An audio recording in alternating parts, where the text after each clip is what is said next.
Hi,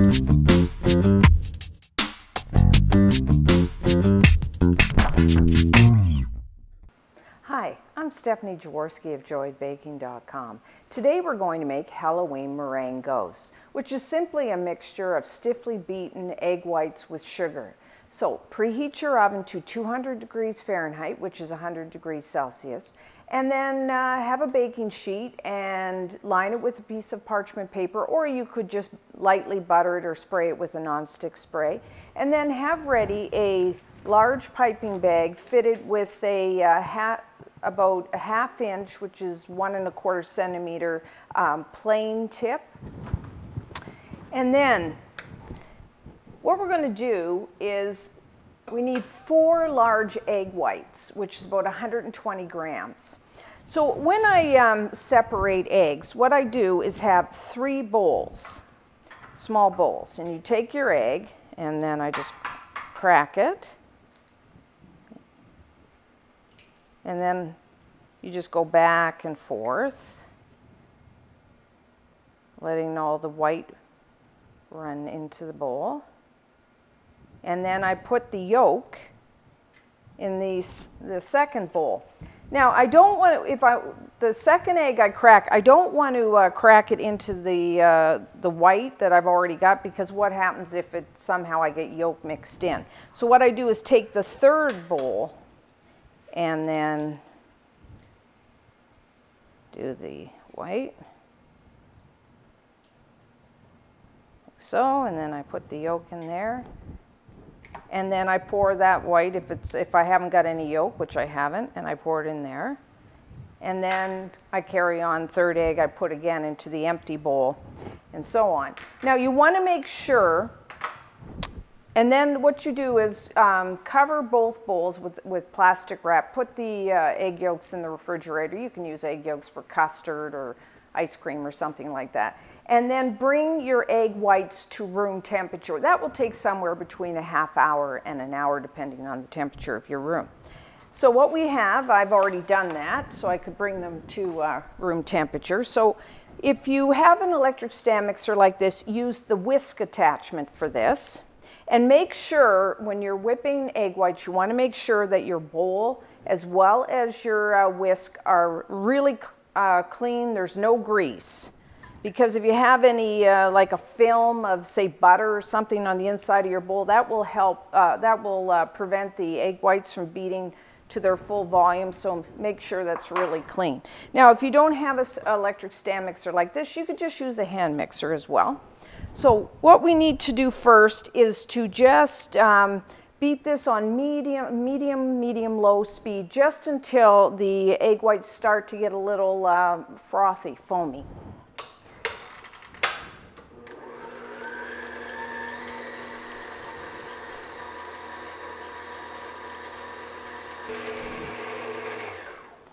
Okay, so they're starting to get a little foamy. So then add a ½ teaspoon of cream of tartar.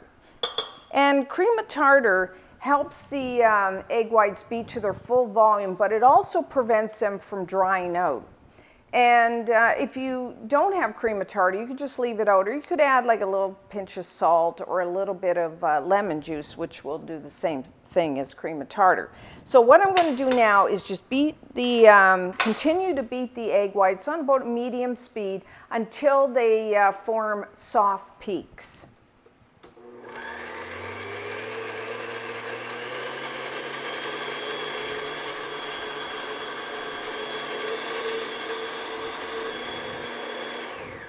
Okay, so now we have soft peaks, as you can see here. Just like that, that's what you're looking for. And now what we're going to do is slowly add 1 cup, that's 200 grams of superfine sugar. Superfine sugar is also called caster sugar, and it's very hard to find in North America. So what I just do is take 1 cup of just regular granulated sugar and just put it in your food processor and process it for about 30-60 seconds until it becomes really nice, finely ground. And The superfine sugar is better when you're making a meringue because it dissolves easier into the egg whites, because we don't want a gritty meringue. So what I'm going to do now is turn the mixer on to about medium-high speed and gradually add the 1 cup of sugar, about a tablespoon at a time, and then just let it beat a little bit, then add another and another until we're going to keep beating this until we have nice, stiff, shiny, glossy peaks. And when you can also tell when your meringue's done, because if you take a little between your fingers, it'll feel really smooth. You won't feel any of the sugar, it won't feel gritty. So I'm just going to put medium-high speed.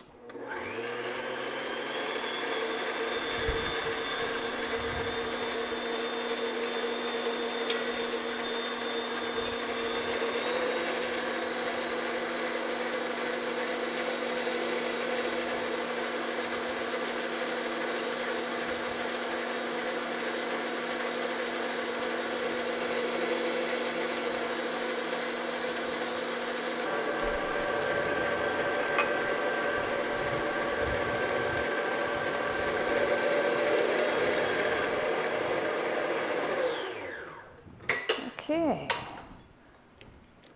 so I am going to scrape down the sides here. I'm just going to use a whisk. Make sure all that sugar is mixed in. So we don't want any pieces of sugar on the side. And then what I'm going to do is, as you can see, that looks really nice and stiff and glossy. It's holding its nice stiff peaks.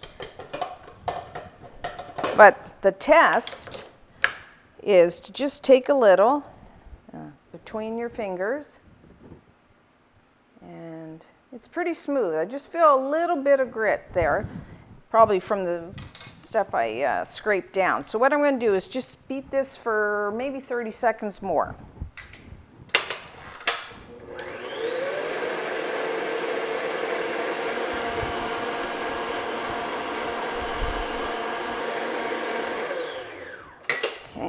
Check it one more time. Yeah, that feels good.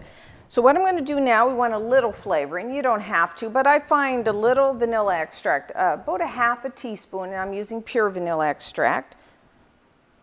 Another flavoring, maybe if you want to do almond extract, put maybe a quarter of a teaspoon. That would be if you like an almond flavor. And I'm just going to beat that in.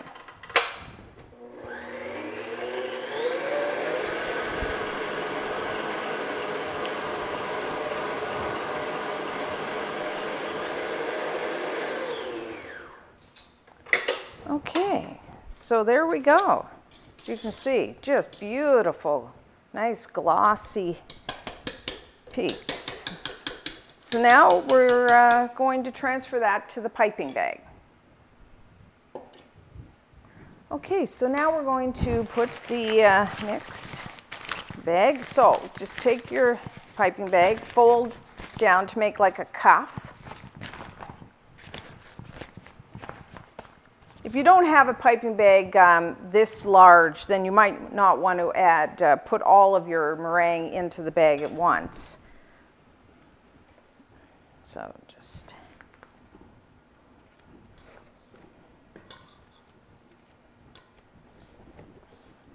kids will love these, but I find adults like them as well. They're so cute looking and inexpensive to make. You only need 4 egg whites and a cup of sugar. That's not too much. So just gonna make sure it's all the air out of there.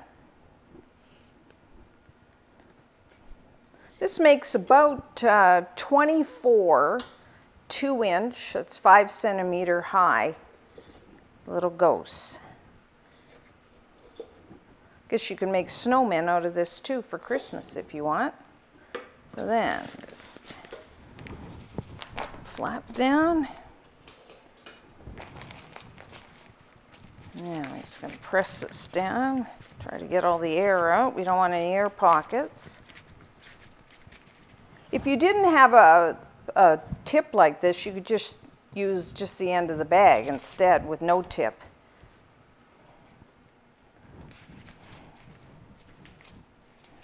Okay. Looks good. It's coming out the end. Okay, so now just twist. You don't want, otherwise, if you don't twist the end and then hold it firm, the meringue can start coming out that end, which we don't want. So then, what you want to do is just put, so we don't want this, the paper coming up, so just put a little dab of the meringue on the four corners of the parchment, act as a glue. And then, with even pressure, we're going to hold the bag straight and pipe about, like I said, 2-inch high. And you can kind of just do this whatever shape you want. It's even pressure, and then it's kind of come up, up, up, up, and then, and how much you hold that up is whether you want to, how big a tip on the top of your ghost. So just space them 1 inch or 2 apart. Just have some fun with it. Make it all any shape you want.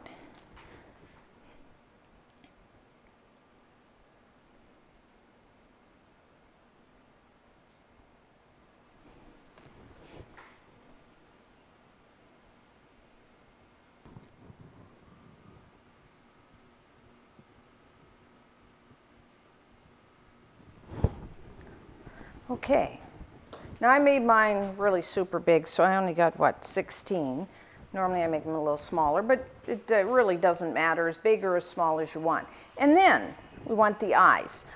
What I have here, I actually bought little candy eyes. There is a link on the website to, I bought them online, so if you want to get them from where I bought them from, or if you have a cake decorating store in your city, you can go there. Or if you don't want to do the candy eyes, you can also use like little miniature chocolate chips is good. Or once you bake these, what you also could use is you can buy little tubes of black, kind of a gel paste, food coloring, and you can just use that after they've dried and just put a little dot of that. So what I do is just, I have a pair of tweezers, just take the eyes and just put them on there, however you want. And like I got, whoops, pink, or I got blue or white, or they kind of look cute. Kids really love them, these little candy eyes. Taste good as well.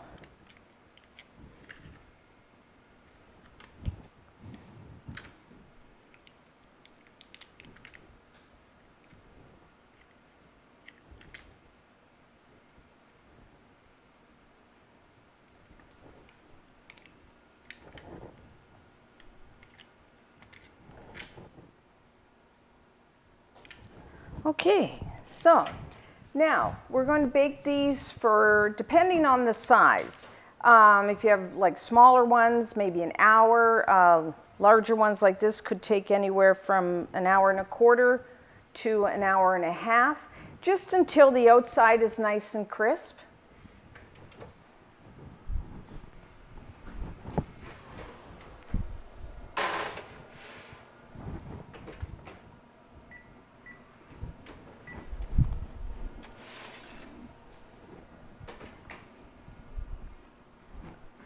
Okay, our meringue ghosts are now done.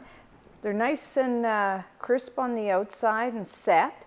So what you need to do now is turn off your oven and then put these back in the oven and leave the door ajar a bit. And then we're going to let them cool slowly. And you want them, leave them in the oven with it turned off for about probably at least 8 hours. And a lot of times I just leave them in overnight to cool off all the way. So until next time, I'm Stephanie Jaworski of joybaking.com.